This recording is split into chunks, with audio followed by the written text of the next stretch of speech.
Welcome, everybody, to the second episode, number 2, of the Friday Push to Prod podcast, which has, for the second time in a row, lived up to its name and things you should never do, and that is push things live on a Friday.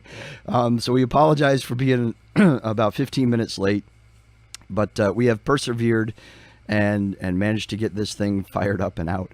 So we're going to jump right into it. I do want to explain two things really quick. The reason I don't sound like me and I sound like somewhere between James Earl Jones and Morgan Freeman is I'm not feeling well. And the reason why you can't see Sanya on the live version of this is she's not feeling well either.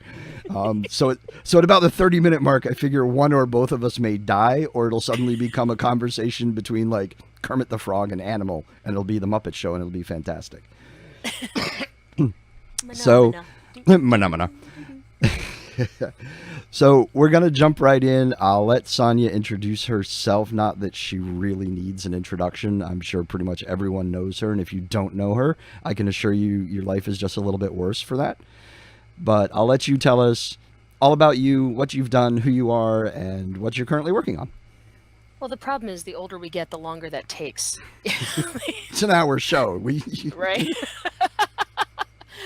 Yeah, but I have to leave at 6. But I was the late one. I'm the problem.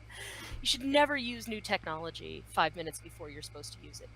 I'm Sanya Weathers. I am the director of community at the moment. I'm the director of community at Citadel Studios. We're making a throwback MMO throwback to UO, the days of the sandbox before EverQuest made all the money and then WoW made the rest of the money.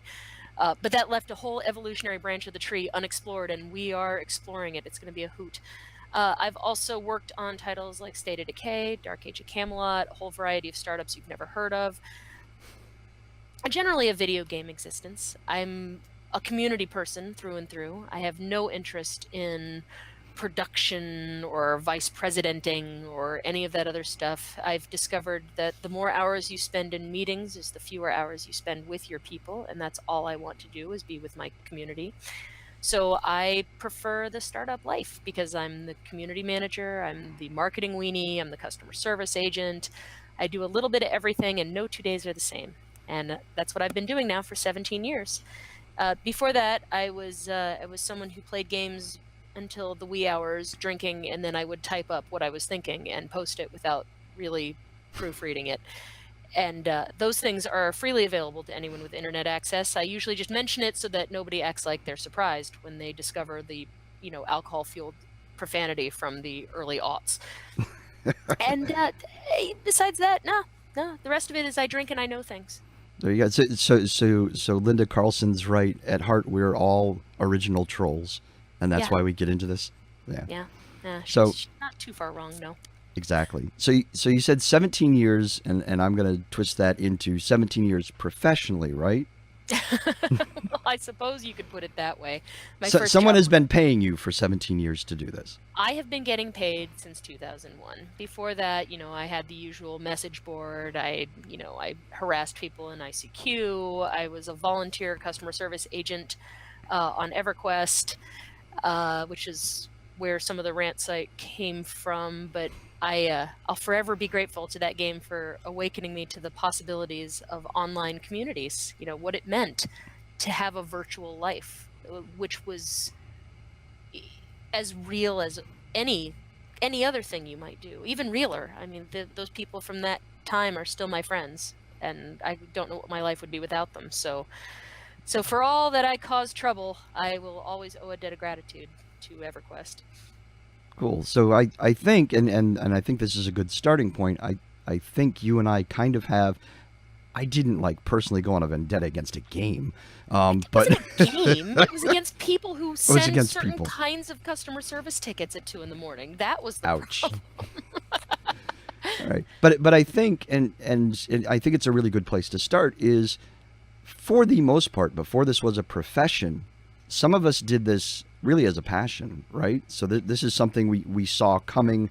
We saw these online communities evolving and developing. I mean, myself personally, I can go all the way back to, oh my God, a 300 baud dial-up modem. And for those of you who don't know what that is, that's old. That's old. That's so old. It's not even old school. It's like preschool. That's so old you couldn't even get porn from it. Yeah. Not So I from mean, to put it in prior terms, what porn. is that, like 0.3 kilobits per second? As we're sitting here recording this on 150 megabit per second connection. So yeah, I mean, it started. I was like 15 or 16, and bulletin board systems, BBSs were Hmm. just coming online, and I saw that, thought it was kind of cool, and I found a piece of software for, and it's funny because I just rebought it and the computer that it ran on. It's sitting next to me for an old Atari 800. Yeah, I Excellent. had like 2 weeks of serious nostalgia, and it's like, I'm gonna buy this, I'm gonna buy that, I'm gonna get that. But it was this, drive your parents crazy because it was dial up. And what that means is someone actually had to call you on the telephone, and the computer through this modem would answer the phone and do this insane banshee screaming between each other to Yes. log you on. And all you could do was leave a message. You could see previous messages and leave new messages in response. And then you'd go and you'd log off and you'd sit on your hands for 8 minutes and then call back to see if anyone had replied to your message. So that's And this kind of is where. exactly why I missed that generation of stuff. My parents took a look at that and said, "Oh hell no, you are not going to be Exactly. doing tying up the family Exactly. phone line that way." Mine were the same way, and that just kind of escalated from that really kind of strictly local, because everyone who dialed in, obviously, there was such a thing as long distance charges then. So if you called outside of a certain area, your connect times could easily run you hundreds of dollars a month, and even for comparatively local call. And Yeah. that evolved into AOL, as a room host and moderators of all that, and this whole concept of there are communities out there built around topics, whatever that topic may be, just fascinated me, and Oh yeah. just kind of watching that evolve over the last, God, I'm going to reveal my age, over the last like 40 years or so, 35 years, to the point where it's now a mostly respected profession. Sometimes I think maybe not as respected as we should be, but I think it's been an interesting ride to watch and to see take place as it's gone from about as grassroots as you can get into, multi-million, billion-dollar corporations trying to grapple with what is this community thing, and how do we do it, and how do we get from what we've got now to what we should have. Well, And you'll remember when you and I first got our start, or I guess I preceded you by what, a year or something like yeah, that. a We year or figured it two. out at some point. Yeah, but when I did it, there were only 5 or 6 other people who'd ever done the job, and for the most part, in the past, it had been just a mouthpiece, someone whose job it was to repost patch notes, spread the word, speak ex cathedra for the development team. There wasn't much interaction. There wasn't a lot of accountability. There wasn't any sense of the information flowing the other way. It was, you are going to take this and you are going to like it. You can have whatever color you want as long as it's black. That kind of thing. And then, you know, I had the at the time radical idea that it was a two-way conversation, and that was what we were here to facilitate, was a relationship between the customers and the developers. The whole idea of community as relationships, and relationships themselves as retention, to improve the bottom line of the game, but not just the bottom line in terms of people staying longer and paying longer, but also improving the product itself. What do people want? Well, what do they say they want, and what do they actually want in some cases, which is where the These can professional be very part different comes in. things. Yeah. But the idea of it being a two-way street was very new, around the turn of the century. So would you at the turn of the century? Accurate. That means something totally different to people of our age. I know, Um, right? There's horse it's and like we buggies. didn't even have phones at the turn of the century. What are you talking about? But one of the things I and why I wanted you on was to talk about exactly that, this transition where companies started to realize, through people like you pushing for it, that this isn't a garden hose, right? It's not us spewing information out, there's a steady stream of very valuable and very valid information coming back the other way. So when did you feel that the companies you worked for actually started listening to you and saying, hey, these guys have a point, or, whether they have a point or not, this is the consensus amongst our community and we should listen to them? When do you feel that really started to turn? It's really a spectrum. I was hired specifically to create those relationships at my first job. Like they were like, how would you do this job? And the person who ended up managing me most closely was really on board with the idea of interpreting feedback. Not everyone at the company bought into that idea. There were plenty of people there who didn't think my role was necessary at all. And the only reason I got it was because they had turned it over to someone internally who made a hash of it, and they needed damage control. But the person I reported to for most of my time, like 5 or 6 years there, was on board with the idea of it being a two-way street. Of us testing the waters, of helping test. Honestly, a virtual world is not something you can really QA in a traditional sense. They're always going to know the game better. There's always going to be obscure combinations you never thought of. So in that sense, I got to start off my career that way. In another sense, though, I don't think it really gained wider legitimacy until the battle between production and marketing happened, and marketing won. Community, for better and for worse, is largely classed as a marketing subspecialty, and I hate that. You've heard me drink and scream about it plenty of times. It's just because it uses some of the same tools doesn't make it the same thing. We are using the same tools in service to different goals, not acquisition, but retention. There's some crossover. Of course there's crossover, which is why they should be working closely together. But I don't believe community should be subordinate to marketing. But with that said, that battle has largely been had. It mostly is classified under marketing now. And as such, it's now a legitimate career path. It's now, this is a professional specialty that people understand. You don't have to explain marketing to a guy in a suit. You do usually have to explain community, which is why I specialize in pitch decks now. My soul died a little bit thinking that out loud, but I do pitch decks to explain to investors what it is I do. I think the moment I had a breakthrough with the first marketing team I worked with is when I finally got them to understand the difference between traditional marketing and PR talks to people, or talks at people, more than likely. We talk to them. Or we have conversations, right? They're selling the game. We're reinforcing why they bought it. Right. We're not trying to sell it to them. We're trying to thank them for having done it and hope they sell it to other people on our behalf. Right. Exactly. And which is where so it's funny, and I'd be curious to hear your opinion on this, because I personally agree with you, and I'm sure a lot of listeners do, that we are primarily a retention tool. That is our primary role. Acquisition is kind of a side thing, because if we're doing our jobs right in retaining people, that means we're also doing our jobs well enough that those people are going out and finding others, and it's kind of like a byproduct.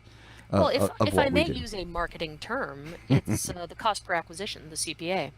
When we are at the helm, the CPA of new users is zero. It costs nothing, or whatever fraction of our salary you want to call it. Acquisition is a byproduct of good retention, because it makes people want to be part of what you're building. It helps if you believe in it and care about it as much as they do. Right. You can fake everything but sincerity, right? But the acquisition is not our primary function. It is, as you say, a byproduct. And isn't that where we kind of run into the I don't understand what you do problem with higher ups, especially definitely at the C level? All the guys and women in the C-suite probably just look and go, they do what?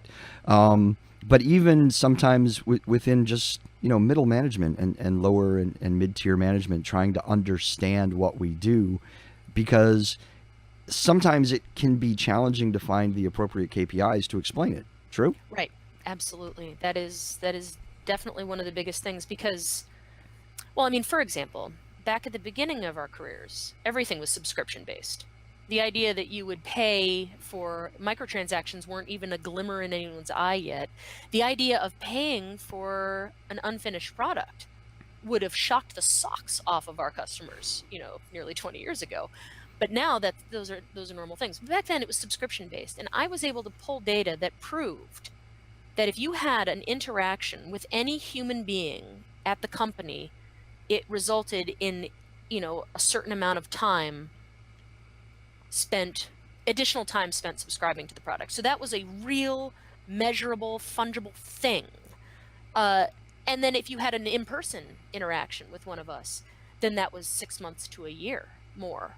And if you played with friends, it also resulted in more time playing. With a subscription-based model, it was easy to measure that and say, look, this is what I've brought to the table. In the era of microtransactions, it's not quite so clear-cut. And that is where you start running into trouble for people who don't understand the games as service model. Games as product people really struggle to get a handle on us, but games as service people can usually buy in pretty quickly once you start talking about acquisition and time spent playing and all the other good stuff. But those are very rough tools. There isn't anything super specific. And these days, data is king, especially with advertising. Right, exactly. I mean, I can think of, weekly franchise meetings that I've been in where every week I was presenting a completely different set of metrics and a different set of KPIs because what we do doesn't necessarily move needles in appreciable ways in the short term. Over long term, you can kind of look at it. But It's every Friday having... the long term. Yeah, exactly. It's every Friday saying, this is what I did is like, yeah, we're all still here. Let me find a different way to say that looks like, hey, hurrah, right? So I think that speaks to your point about there not being tools. There, even today, there just aren't. There aren't really any reliable tools, and some of that I blame on the fact that a lot of the data now is being hoarded by social media services. They don't want you to know. Well, and don't even get me started about community. Actually, do get me started, goddammit, because I hate the fact that the data that is most readily available for measuring community interaction is a number. People are not marbles. People are not baseball cards. People are not peas where you can count them and measure them. Like if I have 1,000 likes on a Facebook page and this other page I manage has 10,000 likes, it doesn't necessarily follow that the page with 10,000 likes is 10 times better than the other one, because if the other one consists of devoted evangelists who are passionate about the product, passionate about sharing. I mean, I know Facebook has tried to mitigate this with the engagement figure, but that's still too much of that figure is people as marbles to be collected. How long have they been part of your page? Do they seek out your posts? Do they share it every single time? Like, identifying those users is much more valuable to a community person. And because in our field, we pick those guys out, we cultivate those guys, we make those guys feel special because, oh boy, they are special. We're only making them feel as special as they are. Right. I just hate that you go to meetings with people and they say, well, how many more likes did you get this week? And it's like, well, yes, if I give away a t-shirt, I can get you 600 of the most shallow likes and connections you can possibly imagine that count for nothing. It will get you nothing. It measures no potential you can put into action. It's meaningless. It's a garbage statistic. I would rather have spent that week making 5 evangelists. Oh, okay, I'm going to stop now. Sorry. No, I agree. I think your point is entirely valid. I mean, I know we have all had that moment where we're told, why didn't the channels grow 25% over this period of time? And the answer is normally because we didn't pay them to grow 25%. Right. We didn't find a way to bribe either our existing community to suddenly move from this channel that they've been engaged in over to that channel, which you wanted to see growth in. And a lot of times that becomes the ping pong in community, right? It's like, we want to grow this channel this week. So you go to the other channel and say, hey guys, if you go over to this channel, I'll give you the t-shirt. Or if, But it's the same. People, it's the same yeah. people, and they're the t-shirt whores. They're not the evangelists. You're moving the needle, but you aren't paying attention to the fact that it's not different. You've literally moved the needle. You've just taken the measurement out of here and put it over there, and it in a sense it's a kind of sleight of hand, really.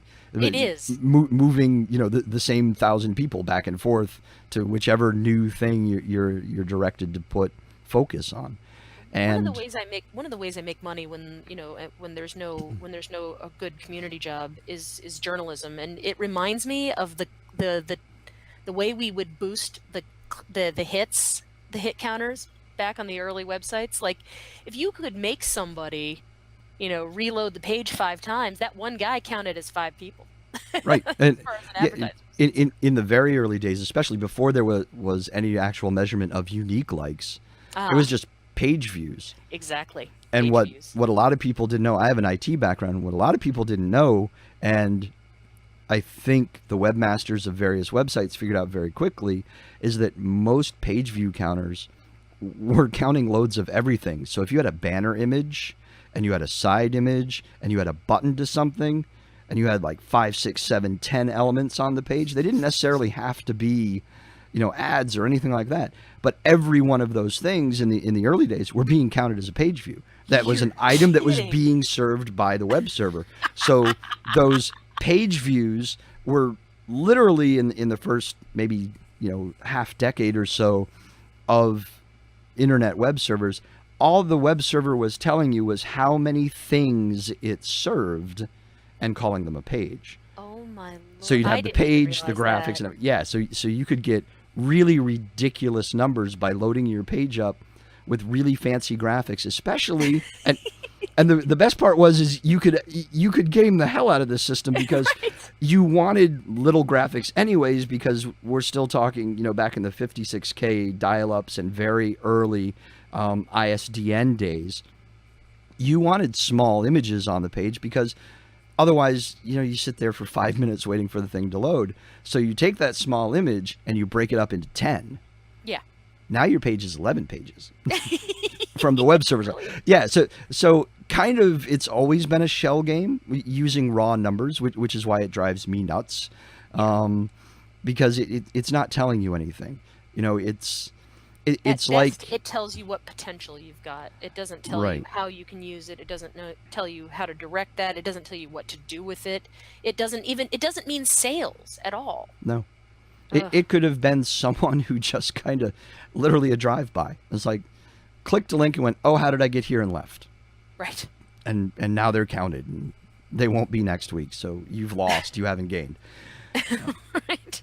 So are you aware, because I am not right now, and I think it's one of the challenges we face, are you aware of any tool that generates reasonable, reliable reporting that isn't just some number to show on a graph to somebody looking at dollar signs? I get at least 3 junk mail, cold call, whatever you call it, a week from companies who swear they've cracked that code and they can provide really meaningful metrics, deep dive, identify your key influencers, blah, blah, blah, and none of them can do it. It's all nonsense. It's all different iterations of how many people were there and how long were they there. It doesn't tell you anything about their actual meaning.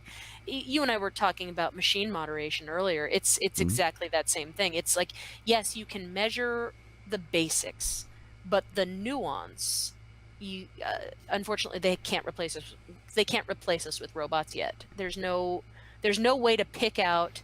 You can guess which people care the most, but you don't know if it's an evangelist or a hate poster. You still need us to dig in. Both of which arguably care just about different things.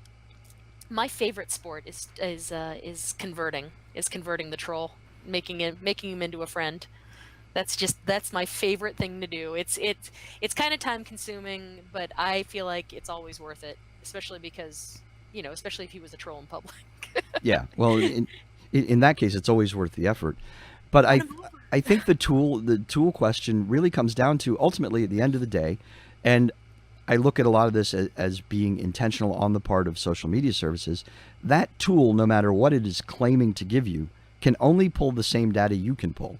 Right. It's that's just the other thing. massaging it and throwing it up in graphs and images that want you to believe means something Yes. other than what it really is. Everything's more believable with a pie chart, but That's my I problem. I keep using the up and to the right thing. Pie charts. pie charts. Pie charts take away all of the expectation of growth, but look really nice. Pretty colors. We're good. Is it?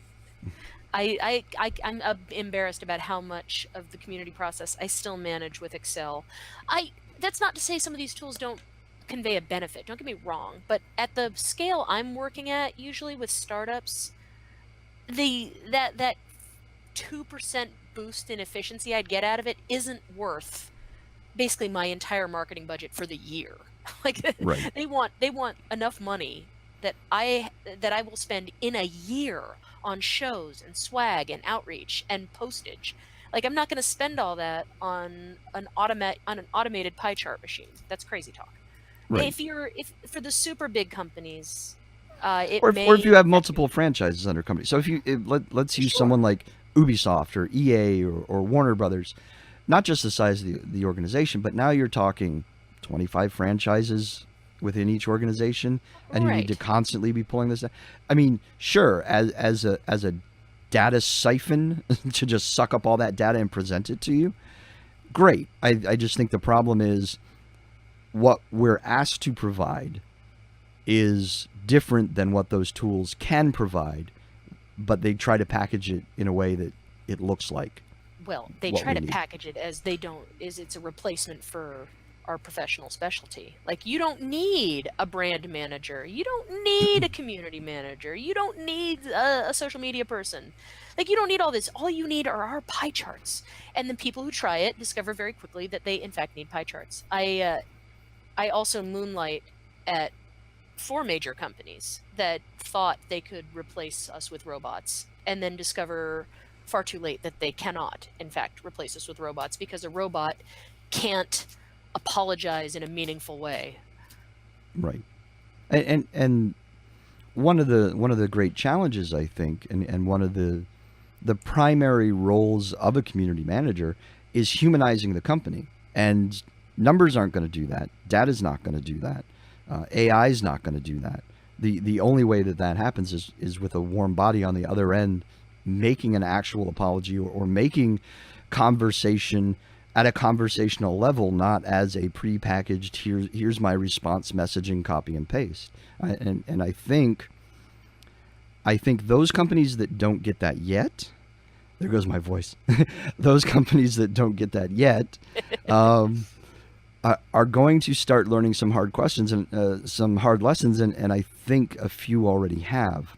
In that, the user base for games in general, not just MMOs, are becoming far less tolerant of automated responses at a time when I think the industry is looking for a way to increase the automation of responses. Mm-hmm. Is that fair?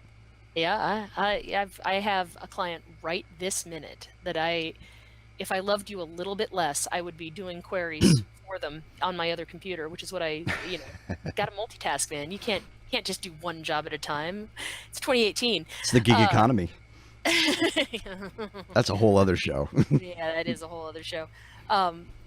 They have a list of automated responses, and the problem is they don't always work. I got a funny one. This one cracks me up. I actually stumbled into this. If the form letter says, "I'm sorry you had a bad experience," a lot of companies don't want to hire somebody. Localization, right? Localization is super expensive. Having someone on staff who can provide native language support in every language on this planet is completely impossible. But if you have a big surge of customers in, say, I don't know, let's say Russia. Let's say in Russia, you suddenly have a lot of customers, but you are relying on automated translators to translate your form letters. If you say something like, "I'm sorry you had a bad experience," to a customer, it might come out of that translator as, "I'm sorry you're bad at this game." Right. I'm sorry you had bad experience. I'm sorry you don't have enough experience to play this game. Because the translator doesn't know that. The translator doesn't draw a distinction between I'm sorry you had a bad time and I'm sorry you're bad at this game. But one of those infuriates your customer base. It, And it all of a sudden they're screaming at you in Russian. Yeah, and you don't know what you've done. There was actually a really great book a few years ago that gave examples of all these horribly translated marketing slogans. Oh, marketing Do you slogans. remember what I'm talking about? Where I they do, I showed do. that they, instead of using, and they weren't automated translations, but instead of using local native speakers, they picked up people in their own country, and this is going to sound terrible, but a lot of these were U.S. companies that just Yeah. said, "Yeah, Bob in accounting knows Spanish. We'll just let him translate it." No, Bob doesn't. Yeah, Bob knows Spanish up to the 8th grade, and they were doing all these Bob doesn't know the translations. difference between the imperative verb form and the regular verb form, so Right. Bob thinks he's being polite, but what he's actually doing is snapping out orders. Right, or two of the examples I remember, and the caveat here is, I don't know if these were kind of like apocryphal texts, right? That were kind of not made up, but sort of made a little bit more fanciful than the real translations. Two Right. that I remember were Coca-Cola, whose Coke Adds Life did not translate into Mandarin appropriately. Oh, I remember And this one. effectively, you were telling them Coke brings your ancestors back from the dead, Right. is what it was translating it to. And KFC's finger licking good, and I forget which country it was poorly translated into, came across as so good you'll chew your fingers off. It's just things like that you need the right people, human beings who are used to those little differences in inflection, in tone, in grammar, and even colloquialisms within the culture to get your message across appropriately. And I agree that that's one more place where companies in general, not just game companies, really shouldn't skimp when the need arises. This You is can't not a, launch it's not a with corner to cut. yeah. It's not especially when you can get that far off track innocently, but get that far off track Well, and upset your user base. going the other way, another way that it's very helpful to have a community person in is that I know after 17 years of this, there's a game we play, Rude or English as a second language. Like, it's not just us that sound like idiots in languages we don't know, which statistically Americans don't, but Right. other players. I mean, I know for a fact that a guy who sounds like he's being incredibly rude is, if I even the much maligned Google Translate, if I run his text through his native text through that, he's actually very charming. Plenty of nuance. Someone who's speaking it as a second language, even if they're conversational, even if their vocabulary is impressive and their grammar is good, that doesn't mean they've got access to all the fluffy words we use to soften our feedback. So the Right. feedback comes out very simple, very short, very direct. If they think something is stupid, you can say, "Rick, you're stupid," or "Rick, I think you made It would an be a fair ill-considered assessment. decision." Well, I'm just saying that if I'm speaking English as a second language, "Rick, you're stupid," is much easier for me to find those words than, "Rick, I think you may have made an ill-considered decision." Right. Like, I don't have the vocabulary to do that second one. So having a community person means that we can take the feedback as it's intended and pass it on. A machine or an automated collecting process that just dumps it all into a big spreadsheet for the developer, it's going to come across much harsher than it's actually intended. And that's another danger of the automated thing, because so much of our audience is global now. If Right. you're put off by all of the feedback you're getting from Germany and Turkey, you're missing out on a massive audience just because you didn't understand the context for why the feedback is coming across the way it is. Sure, and English itself is that way. And since we're there, let's talk about the recent news that IBM put together some AI that beat a human in debate. Well, that's fine because you're talking about structured concepts and getting across very clear, concise messages that don't necessarily need a ton of nuance. I mean, I don't know if formal you. debate is kabuki theater. I mean, Yeah, really. I mean, everybody knows where it ends up, and then you get a bunch of points that mean nothing, and a winner is declared. Yeah. But I've been thinking about this more and more because I've been seeing more and more where people are talking about the future of community being AI. And Yeah, you and I were talking that's about working this so earlier. well for You use Facebook and slightly Twitter. different words. You use slightly different words than I do when I talk about this. So just for the interest of people with kids, we'll use my words. I just used the nice words. What's the matter with you? Well, that time you did, yeah. Our earlier conversation. If you don't know Sanya, sometimes we have to remind her that children may be listening. Uh, Oh, my children know all the words. your children know all the words. Well, that's good. So they always know what mom's talking about. But They'll also tell you, excuse me, that's a home word, not a school word. that's an inside voice word. So I'll use the least offensive example that I possibly can. Shit. Sure. That shit is crazy is a good thing, right? Yeah. That's excitement, that's enthusiasm, that's super positive comment. That shit's messed up. Well, that could be positive, or he could be bad. Super aggressive content filter. Right. So the AI is going to look at, especially, that shit's messed up. That could just be somebody saw that, and it's their way of expressing that's really cool, right? Or I want to come to the office and kick you all in the teeth because you just pissed me off. And you need the rest of that context to understand which one is meant. And I don't think any AI is going to go through and get that nuance. It's all going to end up in they use shit and shit is bad and we put that in this pile. Right. This is so now we have a pile of shit. But I realized after I said it where that went. No, but that's awesome. That's serendipity right there. Mm-hmm. No, yeah, there's no we can use filters to simplify our jobs to a certain degree. You can certainly use automated responses to. I mean, I think every community person has a cut and paste file. Like, this question again, click.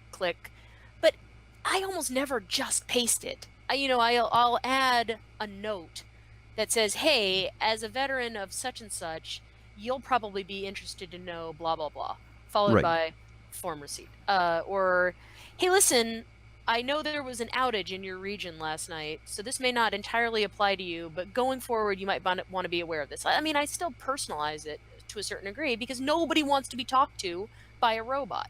Nobody likes it. Right. Nobody. If your job is to create relationships, why would you want to put people off? Right. And it's like the form letter automated response when you send an email to anybody's CS system right now. We have received your message. No one actually has. It's been dumped in a queue, and right. I triggered some automated thing that spit out this preformed and, by the way, probably poorly spell checked thing that came back. And despite the fact that I know this because of what we do, I know that this is what's happening. You still psych out your customer because 20, 30 minutes later they see a response pop up in their inbox from the company.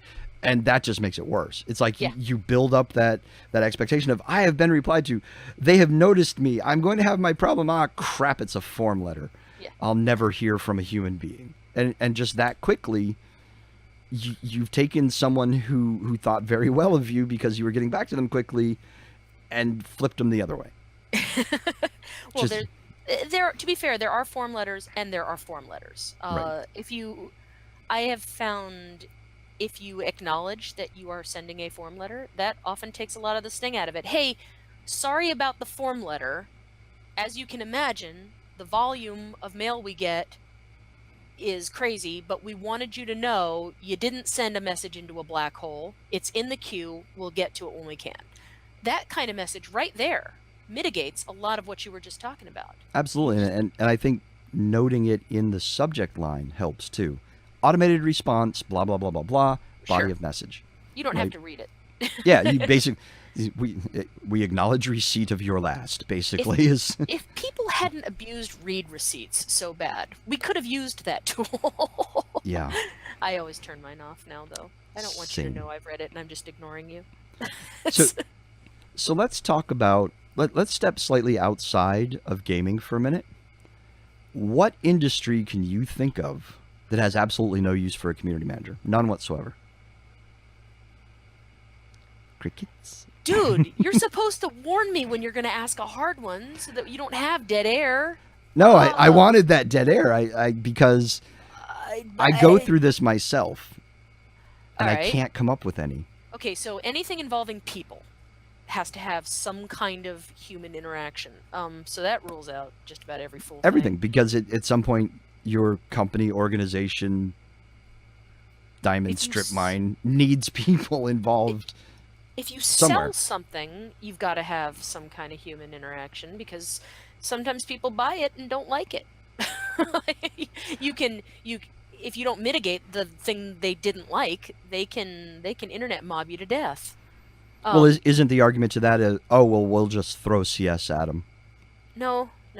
Because if you think community managers are expensive, you're going to die when you find out what customer service costs. And that is, in my experience, customer service, and I've known companies that have tried to buck this fact, and it didn't work out too well. Customer service is a cost center, period. Yeah. They do no acquisition. If they're lucky, they might do a little retention. But by the time someone's calling your customer service, you've already either intentionally or unintentionally got a person who is not thinking of you very positively. Right. And converting those people into thinking well of your brand, even in the midst of their frustration, is an art form. Which is why I don't understand why this frontline CSR, who is statistically the only person any customer will ever interact with from your brand, that person is always the most mistreated, poorest paid person on the team. Yeah. I also have this problem with companies that, like, hey, we need a social media person, no experience necessary, this is a great entry-level job. No, it's not. It is not an entry-level job. You want so what you're saying is you want the only interaction most of your customers are going to have with your brand to be some 22-year-old who desperately wants a completely different job? Really? That seems like good forward planning. Sorry. No, your point is valid. I think it's very challenging to anyone to step into these roles, because I kind of, and there's people listening that are going to like send nasty grams over this. I kind of think that social is community, and to hire separate people to do the same role in different places seems counterproductive at best. Right? And a surefire way to make sure that not everyone is on message all the time. It's funny, the most successful forum jobs I've had were when I was between other jobs, and there's no job I'm too cool to do. So if I can't find anything else, I'll mod a forum. It's like a vacation. Like, there's no stress, there's no responsibility. I just have to make people happy and delete the porn. It's actually a very relaxing job.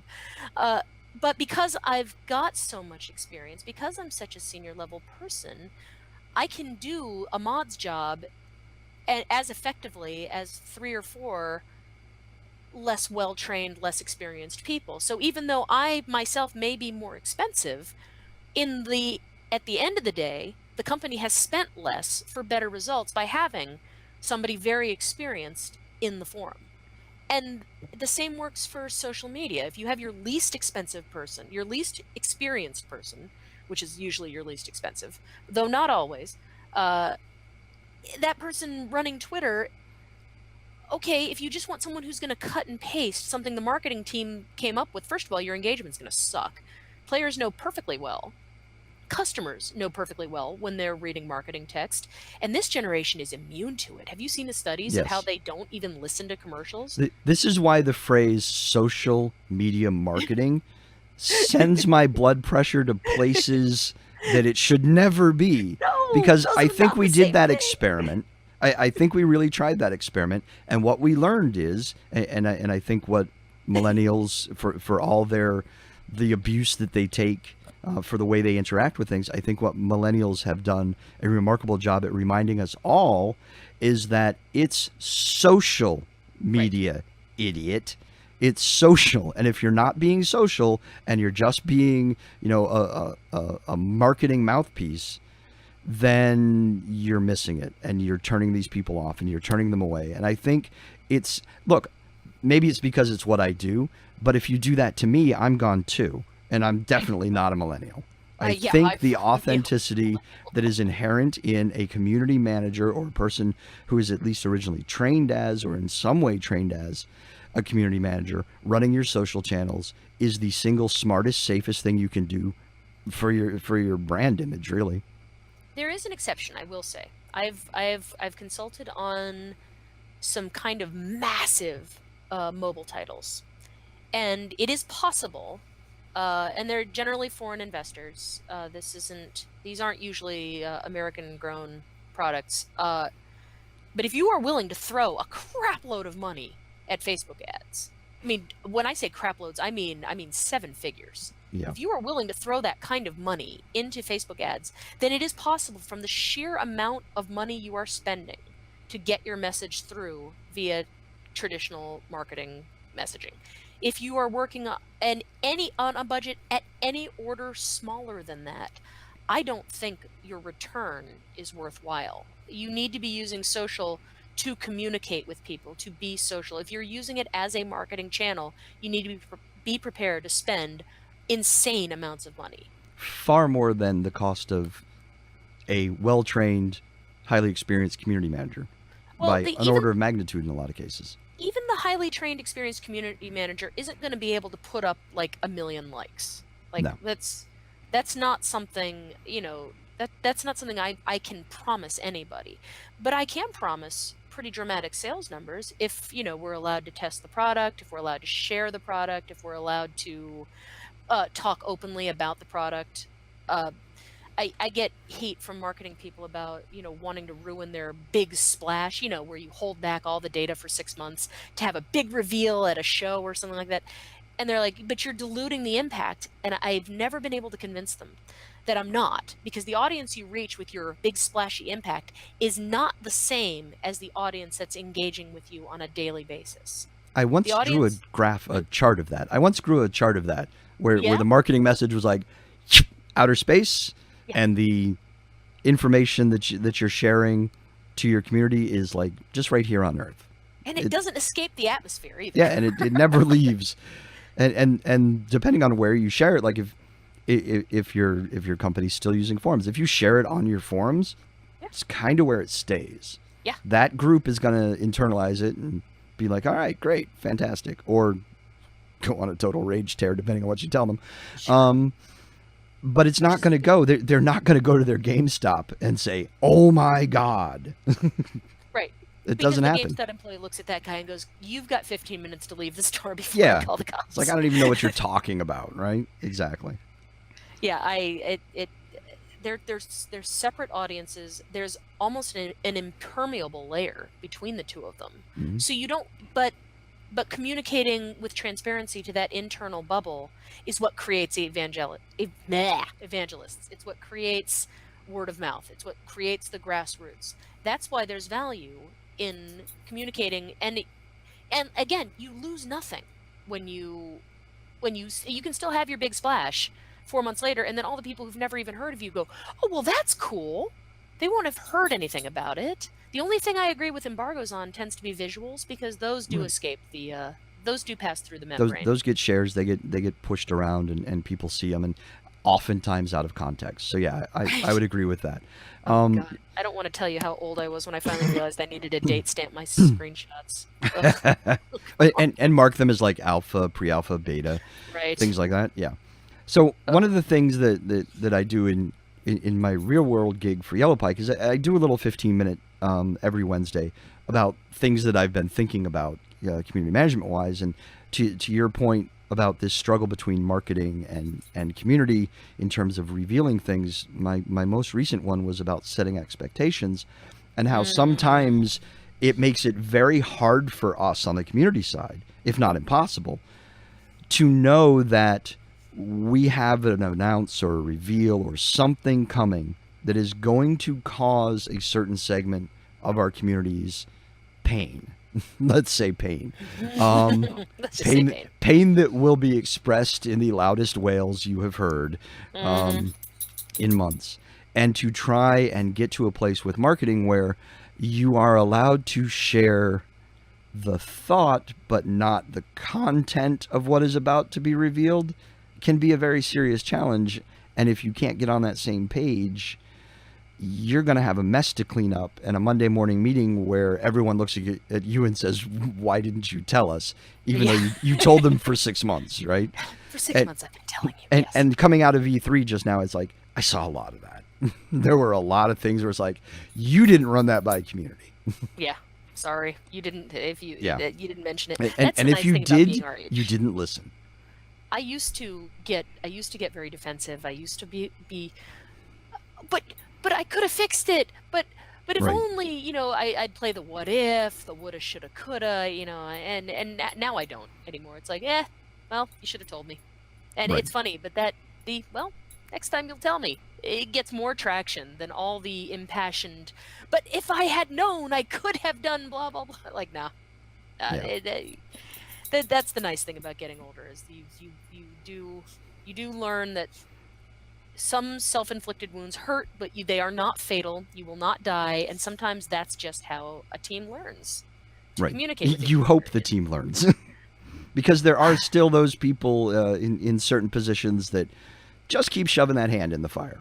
But that's the nice thing about startup land and indie land, and the place where I've spent the majority of my career is we're usually one crisis away from death. So, Right. if they do it twice, there usually isn't a company. So you don't keep suffering forever. And that's the nice thing about startups. Okay, that's good to know. Okay, maybe I'm trying to find the... We might want to redefine that term. No, I actually am really lucky right now. The startup I'm at right now it's actually been going for 5 years. Calling it a startup may not be necessarily appropriate, but it's 9 people trying to make an MMO, which is technically not possible. So Wow. Good luck with that. But it's working. Don't count us out yet, baby. Tools have come a long way since 20 people making an MMO was considered insane, and that was the first job I ever had. So, why not 10? Let's up the difficulty. It's like the first time someone did a triple axel, everyone thought that was it. That was the peak figure skating ever was going to get. And now it's like 2 quads in a row before you and a backflip. Seriously, right? Yeah, exactly. Do a backflip, knives on your feet. Ha! Yeah, no risk there. No, I get it. Which kind of transitions me into the next question, because it's something that I think we're all looking at right now, and that's what's next for this profession. What is the next thing? Do we get wiped out by that automation system that we all know isn't really going to work, or do we find a way to transform ourselves into these number crunching machines that produce KPIs that everybody loves and worships, but really kind of takes us out of our roles as the people doing the things that actually matter?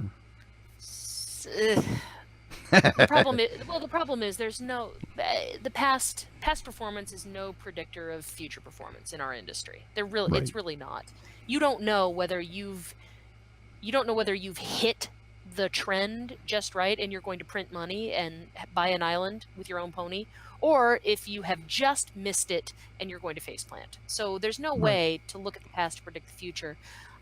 I know that my career's gotten easier in many ways because my last bunch of jobs, first of all, I haven't applied for a job in years because now people who hire me are specifically looking for a high-touch relationship building, transparent communication. I mean, that there are people who've tried, the automated, the cheap, the outsourced, and they've discovered it doesn't work. And so they hire me on purpose. And that's in some ways, the more experience a game studio has, the more the more they look for that kind of experience, if that's the kind of vibe they want to develop with their communities. Some companies want to be a blank wall. Product comes out, nothing goes in. And you know what? If your product is good enough, if you don't need to depend on the kindness of strangers ever, then sure, that'll work. Knock yourself out with your automation. So I don't think we'll ever be fully replaced, but it could be we wind up not working on what they call AAA titles. It could be that we're phased out entirely from that kind of thing. I don't want to sound like I'm talking crap about any game company, but there are major players in the field who made the decision a long time ago that they wanted their community management to be low key, low touch, low impact, low volume. Right. The players talk, but they're talking to each other. They're not talking to the company. And because they've got the right IP, the right franchise, they make enough money, they can get away with it. Smaller companies, I don't think will ever have that luxury, though. So I think there will always be a place for us, at least on the smaller teams that depend on us to deliver what they can't buy because they don't have the money. And they don't have the volume to make it Right. irrelevant. Exactly. And here's the other thing. Like if you notice when a game company dies, like a fairy ring of mushrooms, up pops a whole bunch of startups and small companies. And that's the life cycle of a game company. And right now we are way at the end of the mega beast end of the pendulum. It's going to swing back, and I think you're going to see a whole new wave of little startups coming pretty soon. Cuz what is it? Something like 80% of the game industry is owned by 3 companies. Something It's like that. crazy Yeah. talk. I mean, I don't know the exact numbers anymore. I knew it a week ago, but I've had a busy week. Yeah. Yeah, so I think the pendulum is going to swing the other way, and that always creates a need for what we have to offer in terms of communicating and educating and all that stuff. So I don't see us being irrelevant entirely. Also, the more automated things get, the more a human contact will be a luxury item, a mark of a mark of you know how elite we are. It's like It will become a concierge service. exactly, which we're astonishingly well equipped to do, and that's something a computer can't do. Do you ever read? There's a science fiction novel that they comment like, "He's so rich, his servants are human." Yes. Instead of robots. Well, Right. that is also a plausible future for our industry. They're so successful, they have people who answer your questions. Yeah. Like, Or they're so customer focused and customer forward that they want you to have the best possible experience, so they've hired real people instead of automation. exactly. So I am not worried about being replaced by a robot. I don't know about you. That beard I don't I'm think is I welcome our robotic overlords, because I'll hire one to dig me a pool, and then they can go off to the salt mines, and we're good. I don't think your facial hair can be replicated by a robot. I just I think that's your unique brand value right there. my my my scruffy scrub. Your Yeah. scruffy scruff. And we're all scruffy. That's why I've got my camera turned It's off. Friday, man. It's Friday, We've and survived another week. Oh my god, what a week to be on the internet. It has been an interesting week, to be sure, in a lot of areas, and Yeah. just from a CM standpoint, just that week and a half after E3, where the noise has tamped down, and we can actually go back to something vaguely normal. Um, Well, you're big time, mister, flying all over the place. The only month that's worse than June is August between PAX West and yeah, but Gamescom. yep. So about when's Gamescom? The middle of August, and PAX West is the end. At the end, yeah. So that's why PAX Plague is always so bad, because everybody's just got back from Europe. There's one day between them this year, I think. Yeah. There was one day between them last year and the year before that. They don't Yeah. overlap, which is, I suppose, a small favor. You have 24 hours to get halfway around the world and do Without the other one. sanitizing your hands And in do an the other one. international airport. And people wonder why they get sick after PAX West. Yeah, totally. Oh, the industry. I wouldn't do anything else, though. I'd have to get a real job. I don't want to. So my last topic that I want to touch on, and Yeah, I got a bill, so. yeah, and I know you're running out of time, so we'll make this piece of the discussion as short as possible. Work from home, work in studio. Is this because I know there's a lot of people who say this job really doesn't work at maximum efficiency at work from home, that you have to be in studio? You and I both work from home. We know a lot of people who do. Where do you come down on that thinking? So it really does depend on the team. I worked very successfully at one company for 5 years as a remote employee, but the culture of the company changed. Instead of everything being in Slack, there started being a lot more hallway meetings, a lot more impromptu catch-ups by the desk, and I was left out of the loop on a lot of things. it's stopped working. So the best thing for that company was to have somebody in-house. Uh, the company I'm at right now, half the company, when we send a message to everyone in the Slack channel, it says, "You're about to send something to 9 time zones. Are you sure?" But that, because of that though, there isn't any, I'm not missing any impromptu water cooler meetings, and I can't, because the lead designer's in the UK and the lead programmer's in Alaska, and we're all in the habit of, if we have a thought, it's in the Slack.